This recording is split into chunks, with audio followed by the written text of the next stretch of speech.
gamitin ng strategiya salamin-salamin. So, meron tayong limang steps. Una is pangkatin ang mga mag-aaral. So, bali bilang isang guro, meron kang karapatan kung paano mo igugrupo o papangkatin ang iyong mga mag-aaral. Halimbawa, ito ang unang grupo at pangalawang grupo o nasa sa iyo na kung paano mo ito papangkatin.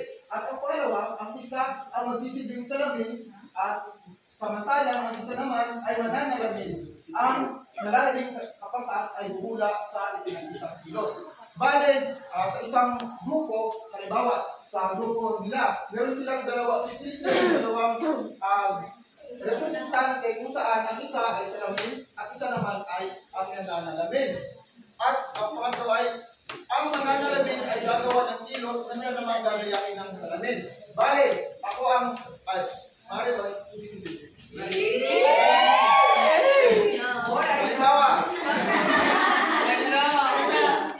Halimbawa, ako ang mananalamin, si Debbie ang salamin.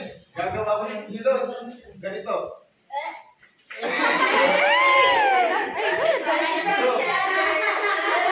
Tapos ang nakasabi sa pangalawa ay ang nalalamin kapangkat ay hula sa ipinakitang kilos. Ibig sabihin, ang pangkat na naliwan, sila ay hula ng kilos na ginawa namin.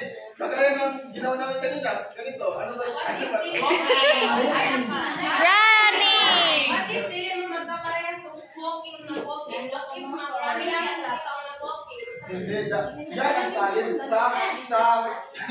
yan ang science sa strategy ito. Dahil kayo, ang dalawang pangkat na pipiliin nyo, sila sa kanila sila ang nagiging batayan para mahulaan nyo ng tama. Kaya naman, pipili kayo ng hindi.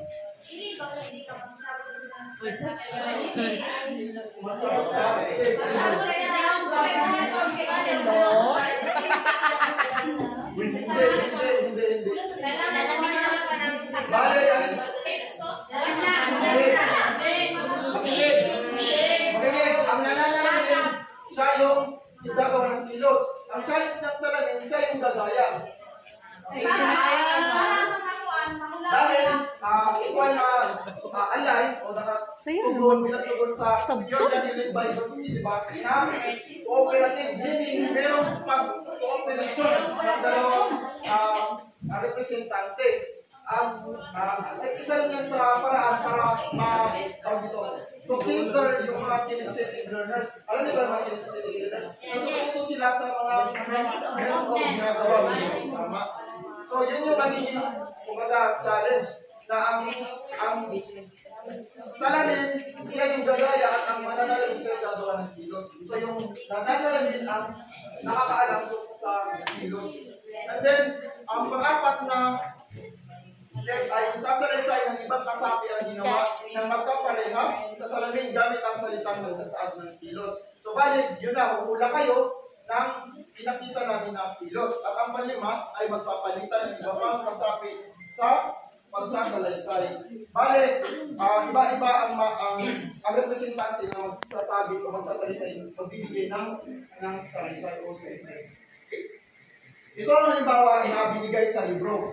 So, una, ang layunin o objectives. So, ito yung mga nasa MELS, pagkakuha natin yan sa Filipino na MELS.